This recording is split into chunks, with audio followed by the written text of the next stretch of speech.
Hi, this is Astrology Intuition with Amy Lynn. I'm Amy and I'm your host.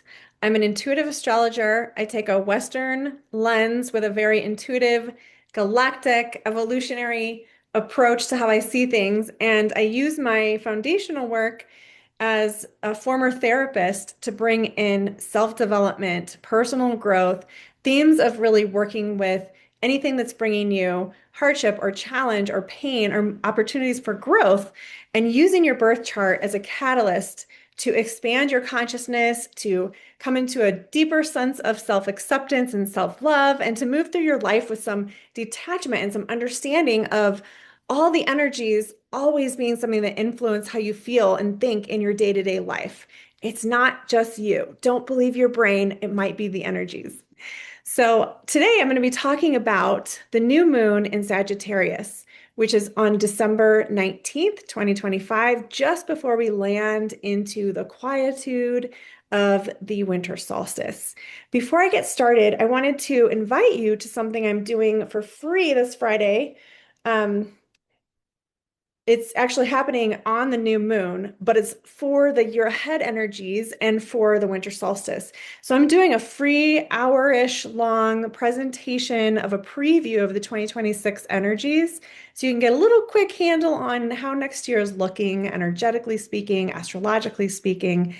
It is a huge year. I hope you can join me. I am going to be recording it, and I will send that to everyone who's registered. So wherever you're listening to or watching this podcast, in the link below the show, you can find um, the link to register, and it is a totally free thing. I'm going to start by talking about the energies, and at the back half, I'm going to be doing something that I'm kind of known for, which is kind of doing these channel transmissions, which are like really guided meditations, bringing you into certain energies and certain frequencies within yourself to be really tuned and energetically to the current quality of time and the energies that are here for us now, and kind of letting you have a reset in your system as we settle into this new moon ahead of the winter solstice, ahead of the new year energy coming, so that you can get maybe more aligned with your deeper self, deeper truth, deeper connection to your soul. So please subscribe while you're here. I'm pretty new at doing these podcasts on a regular basis. I've been trying to shift myself out of my therapy work, which has been 26, 27 years of my life doing that. And I'm trying to show up more in this astrological energetic space because this is really where I live and where my gifts are. And I want to be able to help you. So I'm going to be doing these podcasts definitely on every new moon. I'm aiming to get some full moon ones in there as well. And in the new year, I hope to be really committed to a new pattern of this. My main hub for all of my stuff that I share is basically my Instagram and my Substack as the places that really kind of hold the base container. Both of them are Astrology Intuition, and I'll put the links below here as well. Instagram is more of like little notes of when I post things and just kind of a place to find me. Sometimes I go live on there along with my podcast and just record my podcast live. Substack is where I'm really getting myself sorted out with putting energies for every solar month. So I actually have a um, Capricorn season coming out really soon because we're almost there, believe it or not. And so you get a month ahead of the energy outlook. And then I have a paid subscriber level that's $11 a month where I really go day by day through the entire detailed. I have a Virgo moon. It's all of the specific aspects that are happening throughout the month, where they're happening, what sign, what exact degree, how to work with them in your chart, a little bit from my kind of personal growth element of trying to bring in questions for reflection and ways you can work with those energies.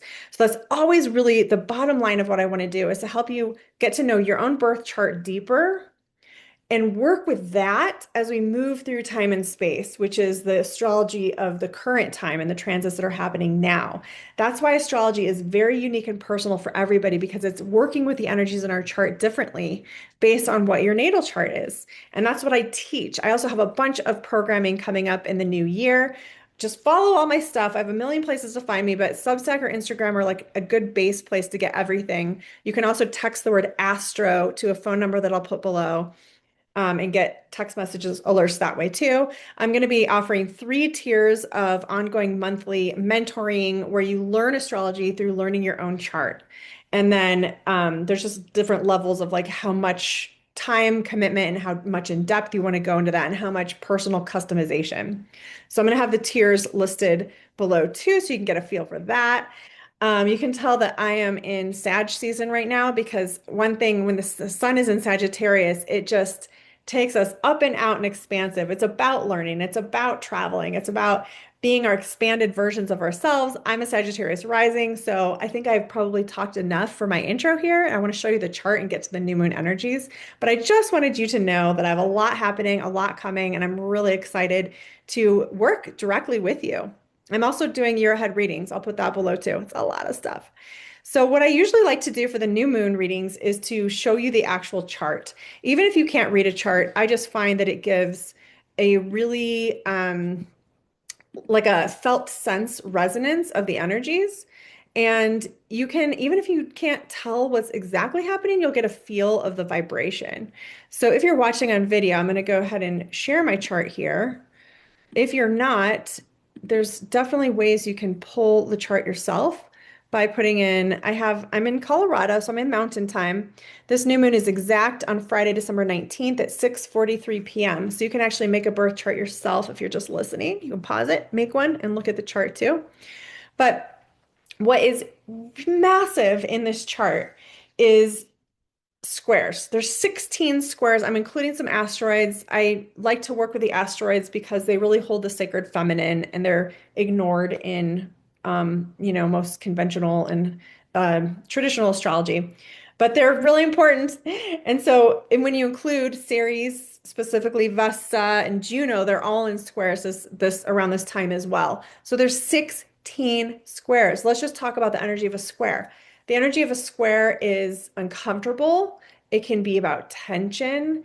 It can be just like kind of a hard stop, like there's a no here and we have to kind of get through this before we can move on. It's energies coming from 2 different zodiac signs that are in different modalities and different elements, so they just don't understand each other. I like to think about trying to like work it out with someone who's just on every different far end of the spectrum as you are, trying to come to an agreement or a decision together. Like you just have to really take your time and negotiate and work through that to get there. So 16 of these energies, it is a lot. Just to normalize and validate for you. If you are feeling gut punched, if you're feeling exhausted, if you're feeling like things just cannot flow and work how you need them to, maybe even how you deserve them to, there's just a lot of full steps and a lot of stress. There's a lot of extra stress right now. And we can look in the world and see and feel that from the context we're living in, but it's also happening astrologically. In a bit of good news, which I always like to bring you, we are past the shadow of Mercury. Mercury is retrograde in November and into December, and what we consider the degree points where Mercury started moving retrograde.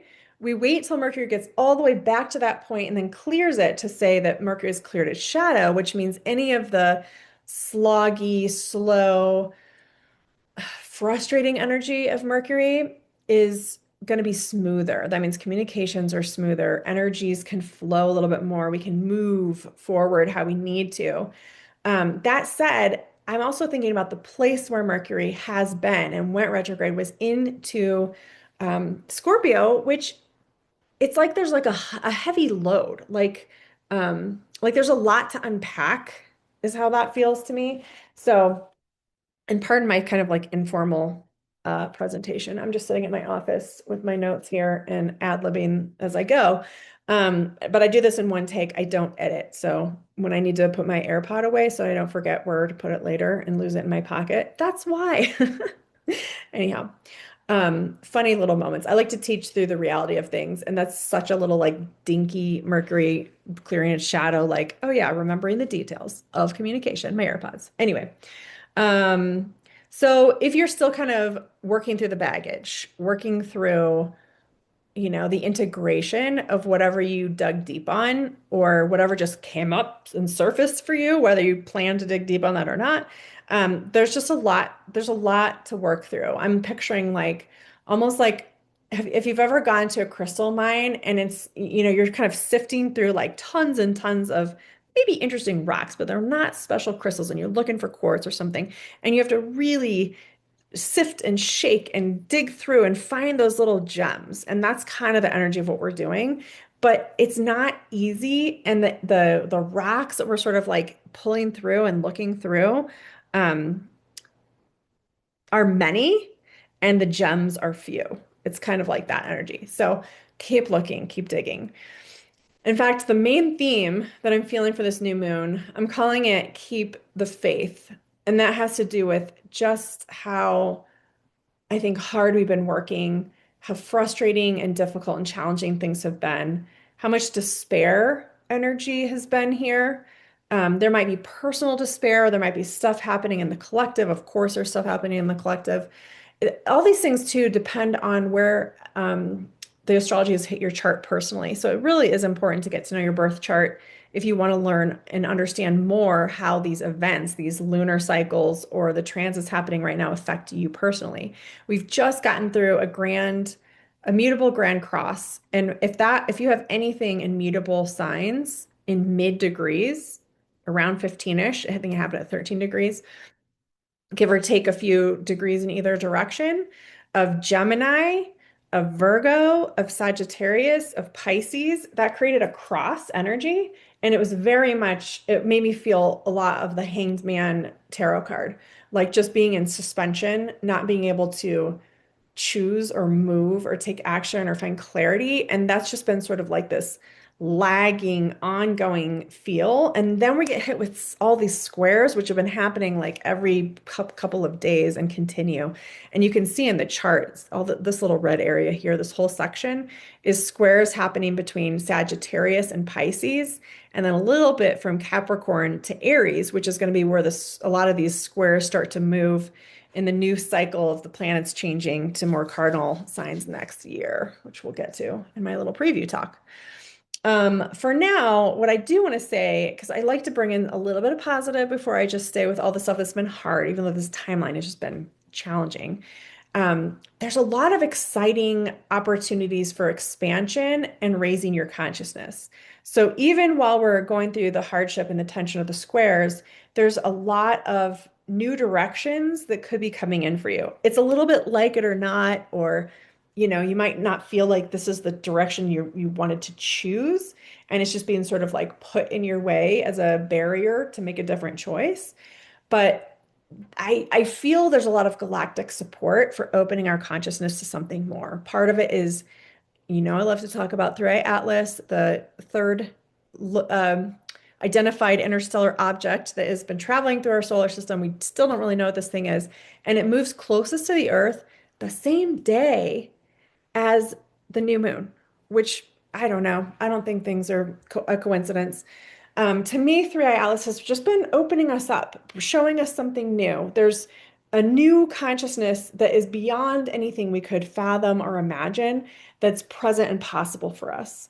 And so, if you can pull yourself out of that ego pain, human level, mental monkey mind, thinking brain level of the hardship energies and the squaring energies that are here, if you can pull yourself up and get some altitude and some distance and depersonalization from how things feel, you're going to be able to see things in a totally new way. You're going to be able to open to possibilities, potentials. The potential beyond potential is one of my themes for next year for 2026. So I feel like these squares are kind of shaking us out of our rigidity or our like getting too fixated on how we think something should be this or this is really what I want to do. And there's going to be new choices that we don't even have on our radar yet, which is amazing. But like I said, the Grand Cross oh my gosh, mutable Grand Cross energy from the last full moon, just kind of holding us in suspension. Those of us who have those mid-degree points in mutable signs, now things are getting hit at the end degrees, the last 5 degrees or so of all the mutable signs. So this energy might be still pulling through those of us that got kind of knocked down by or suspended by the mid degrees hits, but some of you may have been fine during that time, but now you're feeling it, and it's because you have things at late degrees of mutable signs. So, like I said, come learn with me. I will teach you how to track your birth chart all the way through. And you know what? I want to just say this is a little side plug. I don't do advertisements here, but I do share things that I think are awesome. And I absolutely love the Honeycomb Planner. And it's made by astrologers. They're in, I think, Portland. And it is the most brilliant way to track and start to learn your own chart day by day and a calendar layout in a written hand planner. And you can get there's all kinds of choices. In fact, if you want to if you don't have a personal astrologer and you just want to reach out to me and ask me what selection should I make when I'm ordering my book, I'm happy to tell you. But this is a great time to order one for January. It does take a few weeks to arrive to you because it is custom made to you and your chart, which is what's so amazing about it. But the best way to learn astrology is to live your life through day by day and feel what life feels like, and then to start to understand how the transits are working with you and working with your energies. Anyway, okay. I'm going to look back at my notes because I haven't looked at them yet, and I know I'm not saying some things that I wanted to say. Oh, I know. This new moon is conjunct the galactic center. Okay. So the new moon is happening at, if I can see in the dark here, 20, oh my God. I think it's 20. I can go in here and zoom in actually. Yeah, 28 degrees, 25 minutes. The galactic center is at 27 degrees of Sagittarius. So if you're looking at the screen, that's like right about here. What's the galactic center is like, think of it like how the sun is the core of our solar system. The galactic center is the core of our galaxy. Okay. Can you even think about this?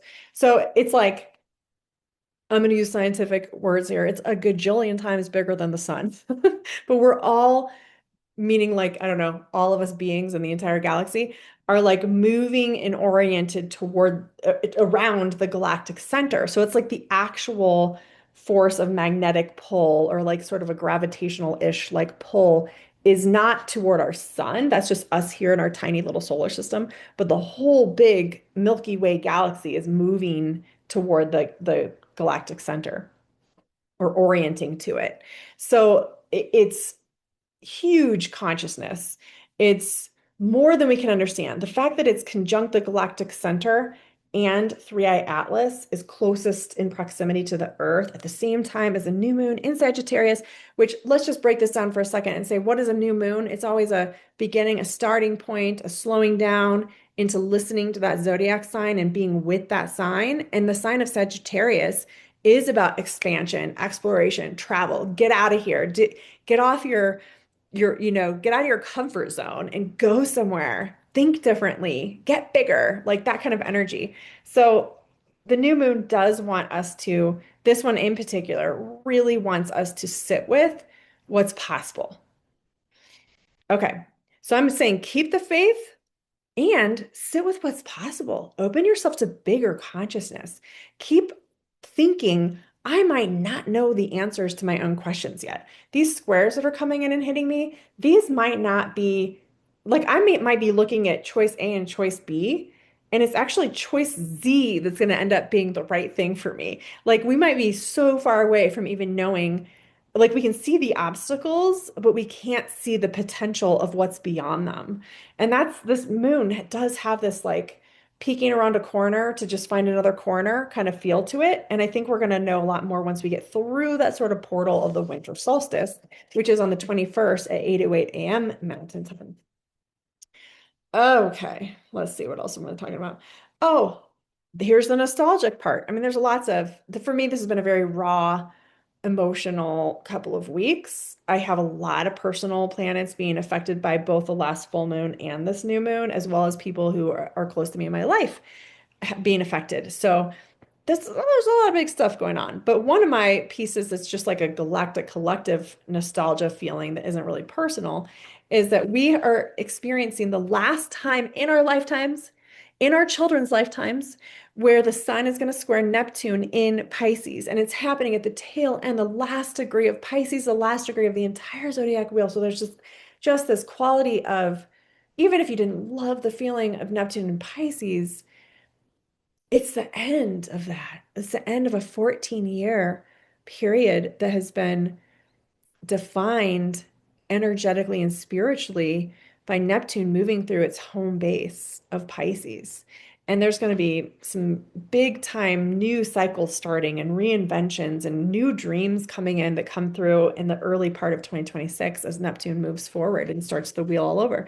But this is the last time the sun, our vitality, our sense of self and purpose stops and checks in and wants to just sit down with Neptune and feel that feeling of that spiritual awakening energy that you've likely been in and connected to for the past 14 years. If you actually think back and go like do a little timeline, I'm an art therapist in my bones. So draw a timeline, draw what's happened for you in the last 14 years and let it connect to your sense of spiritual, um, creative parts of yourself that have awakened and where you are now with that, because that is about to sink into your bones as Saturn comes through and strengthens it on Saturn's way past that same point, not very much longer, um, before we get to this massive once in a thousands and thousands of years situation where Neptune and Saturn will be precisely conjunct at 0 degrees, the beginning of the entire zodiac wheel on February 20th. I'm sure every astrologer is blasting you with this information. We will talk about it a little bit on my free talk on the 19th. By the way, if you're listening to this podcast and it's already past the 19th, just reach out to me. Find me on social media, DM me, find me, find my website. It's all there's a million links below the show to find me. And just ask me for the recording and I can directly send it to you. But it's going to be a link, so I have to email it to you. Anyway, oh, okay. Um, what do I want to say with that? So I'm always looking at like what's the highest vibration of the aspect, the sun square to Neptune. The highest vibration of that to me is in finding absolute surrender inside of yourself and coming into your own calm corridor within where you can be okay detaching and letting go from any kind of knowing or any kind of outcome or any kind of egoic connection or over attachment to something.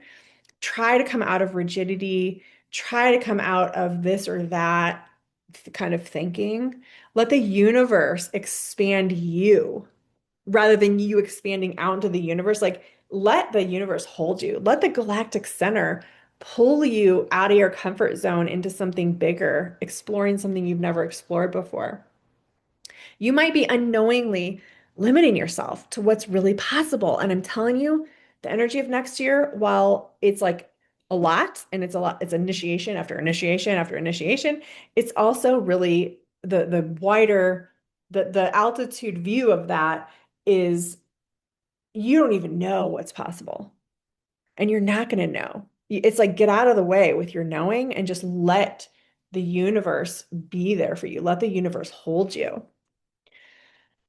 Speaking of which, if you have attachment stuff or things that make trust and safety feel hard, like to release and to surrender, you have to feel fairly safe. You have to feel pretty trusting. And so anything you have that is blocking you from that, guess what? Lovely. On the 18th, we have Venus trining Chiron. I feel like this is like a sweet salve for healing. It's a tender ease to the places that have been hurting. There's a lot of hurting right now. There's a lot of wounding and bruising and pain happening. And this just brings like a sweet ease or a softness. Use it. It's harder. It's not going to be as in your face as all the squares are going to feel. So you're going to have to kind of find that energy. Listen to the trees. Go to nature. Chiron loves nature, loves plant medicine and herbs and just sitting with the water and letting the water kind of give you the codes, like that kind of energy. I think of light codes from the sun, the warmth of the sun. Also, guides, your guides, which you all have, are awakening stronger connection to your field. It's like your energy field is like upgrading its tuning capacity to be able to just like feel and sense the energy from your guides. Guides being, neutral to positive energetics and probably other dimensions and other, non-human form. Anything from symbols, dreams, um, just hearing like a certain mythological story somewhere out in the world and there's like a symbolism there or a meaning that's really strong for you. It could be things like music and numbers and things like that. It could be your animals communicating with you more and differently. But your inner world can finally hear and see more of the clear messaging. So let your clairs wake up, clairvoyance, clear cognizance, clairaudience. Let yourself feel clairsentience, the knowing, and trust that. This age, the age of Pluto being in Aquarius until 2044, is about knowing your own truth within. And I think that the guides are tightening their channels to us, like really dialing that in and cleaning it up so that those of us working with consciousness and here for unity, love energies, and the highest vibration that we can bring to ourselves and to the planet is supported. It's like supported at a galactic level right now. Um, yes. And then as we move through the new moon, we will land in the sacred portal of the winter solstice. I'm in the northern hemisphere, so I very much relate to this as it's like such a quiet dark night, but the next day, the very next day, the sun rises just a touch earlier. If you are not getting up and getting your eyeballs and your skin out into the morning red light of the sun, please start doing that. That is one of our biggest healing tools that we can use for self-healing. What else do I want to say? The new moon is a great way if you are tracking like small increments of progress and self-growth because it just gives us one lunar cycle to the next, just a month-long cycle until the next new moon, which will happen in Capricorn. And so it's just like a nice way to start to track if you're just beginning this journey. But I would love to have you and any of my tiers of support, mentoring, learning astrology start at $44 a month. In January. There will be more information below. You can reach out to me directly. I love having personal conversations about this stuff and what we'll be doing. At the base level, it's going to be going over transits like I do for these moons, only on a weekly basis, so with time, and then teaching and showing you how to work with your own birth chart to understand where these exact points are working with you. This is the magic. I can tell you after working as a therapist for 27 years, um, it's astrology. There's things that are happening in our personal lives that are just reflecting and vibrating the greater energies at play. So, the more you can understand the energetics, the more you can depersonalize or detach from the pain and the challenge of being human and living through your life and your choices and thoughts and relationships and the things that make it feel hard here, you can expand out and realize it's just a passing of an energetic weather. And you can orient differently. You can have much more self-autonomy and sovereignty if you can orient that way. So, thanks for being here. I will definitely be back with an episode for the new moon in Capricorn, but I'm hoping to see you in a couple of weeks for the full moon. So, I will connect with you then. Thanks as always for being here. I appreciate you. I hope you have a beautiful winter solstice. Hope to see you during my little preview talk on Friday and my little transmission. And I hope you have a beautiful holiday season.